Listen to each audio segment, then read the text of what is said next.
So the first hour of the spring edition of the Cosy Reading Night is upon us. I am still in a quandary as to what I want to do this evening. I really like to make some headway on Dragonhaven by Robin Hobb, and I really would just like to spend this time relaxing and drinking gin. But there is also this thing in me that wants to drink copious amounts of tea and write. So I'm not quite sure how it's going to go.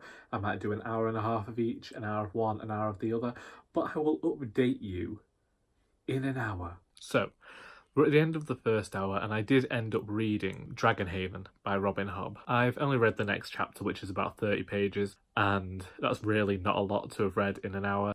I'm not really sure what I'm going to do with the next hour. I still feel like writing something, but then I also feel like reading, and I keep getting put off by this book because I just feel as though there's not a lot happening, and it's reminding me a bit of Lord of the Flies, and I never wanted to read that book, and I feel as though I'm getting some sort of fantastical version of that. And there are so many books on my shelf that I could pick that I feel as though I would prefer to read for the next hour. But we'll see how things go. For the moment, I'm going to be continuing with this book, but I'm just not too sure. So we're into the third and final hour, and I spent the last hour reading The Half-God of Rainfall by Inua Ellams. This is a modern narrative poem that I received in a post yesterday. It follows this character of Demi, and he seems to be the product of Greek gods and an African woman. There's a lot of mythology going on here, and it's so far extremely poetic, extremely brilliant to read. There's this use of half rhyme that I find quite inspiring and would endeavour to use myself in future, because there is something going on with the rhyme scheme that I think is quite fantastic, and I look forward to people seeing and reading, because I don't think I've seen anything quite like it before in the poetry that I've read.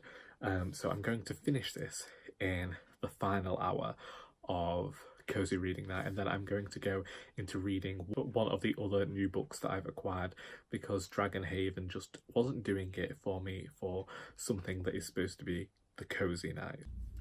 It is Saturday morning, and I didn't record another clip after the third hour to wrap things up because both my parents were in bed, and I thought, let's not try and wake them with this very loud, sonorous voice.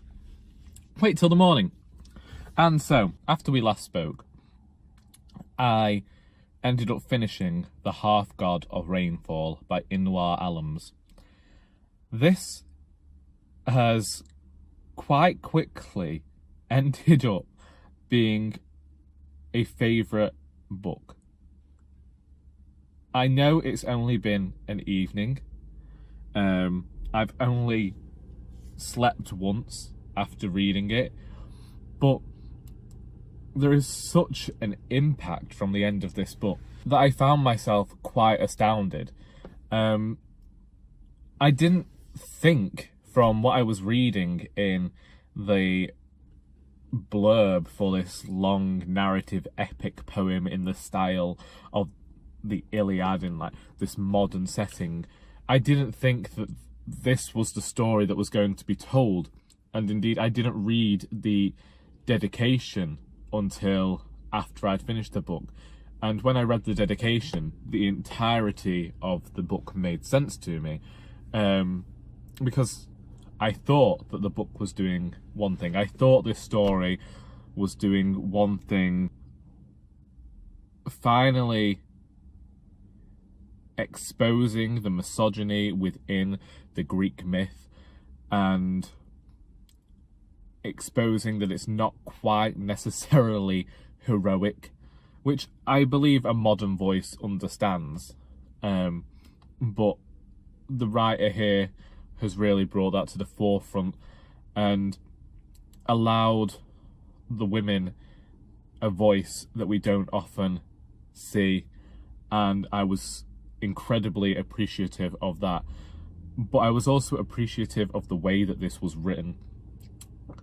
I have to admit, I haven't read much narrative poetry before, perhaps there is a style to it that I don't know. But what I particularly enjoyed about this, as I mentioned last night, as I will continue to mention, is the rhyme scheme that wasn't necessarily a rhyme scheme in that I don't know how he did it. Sometimes things were rhyming, sometimes they weren't, but there was this rhythm to the story that kept it moving, and I could just imagine how this would sound. And the entire time I was reading it, I wanted to see a performance of this poem, and I wanted to see this story brought to life, if only to allow these women a wider voice. I thought that this was incredibly moving and fantastic, and I think that it really gave not just a voice to women, but to mothers and to anyone who has faced any sort of exploitation or misogyny or some sort of awful sexual violence towards them. I thought that this book did that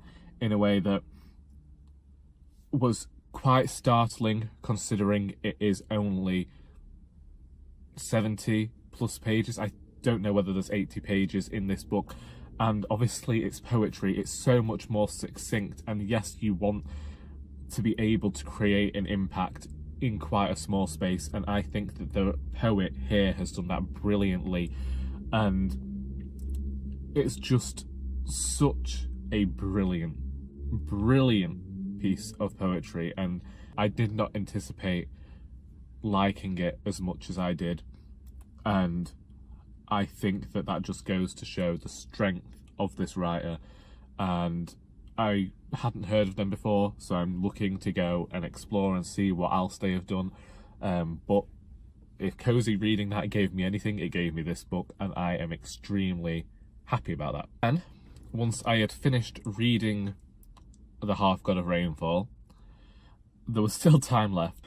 I had quite a bit to go until Bob's Burgers came on, basically, and so I decided to read the remainder of The Blue Salt Road by Joanne M. Harris. I began this book in February, and it's only 220 pages. It's quite a quick read. I only had 147 pages left to read, and I read them in the final hour of Cosy Reading Night.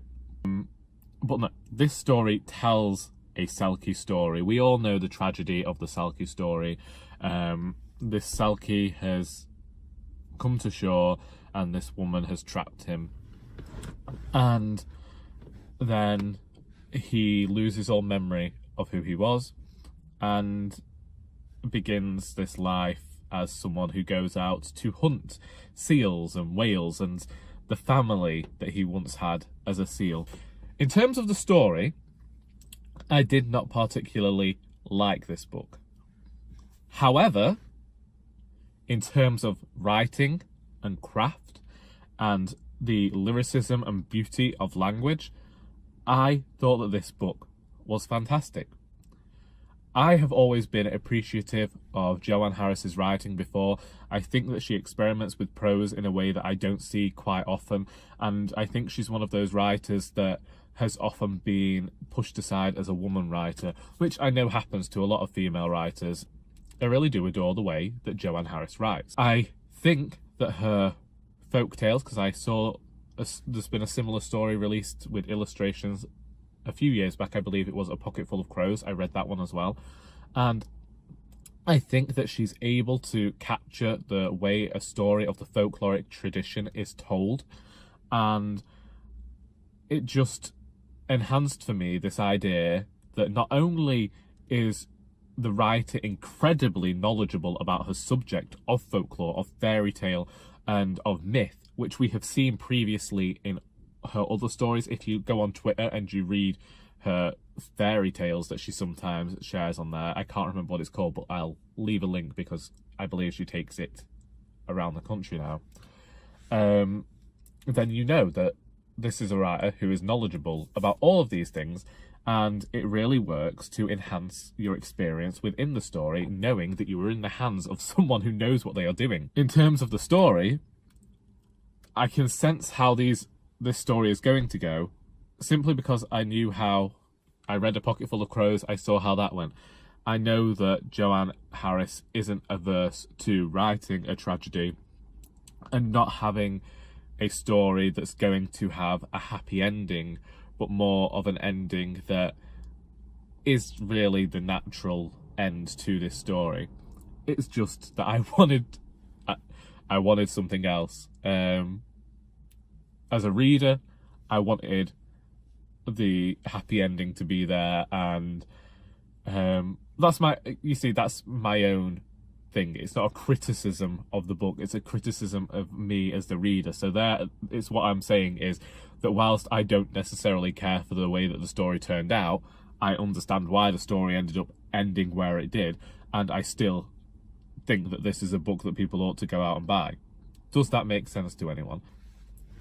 But that was that book, really, and I was still left wondering whether I should go back and read some of Dragonhaven, but I didn't do that, for the simple fact that I'm going to hopefully finish that book tomorrow, and I'm just hoping beyond hope that something bad happens to some of these characters, because I'm growing fed up of them. I know that Robin Hobb knows how to write a good villain, because sometimes they're not villainous. They have, they always have reasons for what they're doing, and they always think that they're right, and you can understand where they're coming from, but you also know they are complete utter twerps. And I'm just growing sick and tired of a few characters within these books, and I need one of the dragons to just come up and just eat somebody already. If you participated in Cosy Reading Night, how did it go? If you've made a video, link it for me and I will go and have a look, and we can have a chat in the comments and all that fun stuff. I hope you enjoyed this video, and until next time, that is all.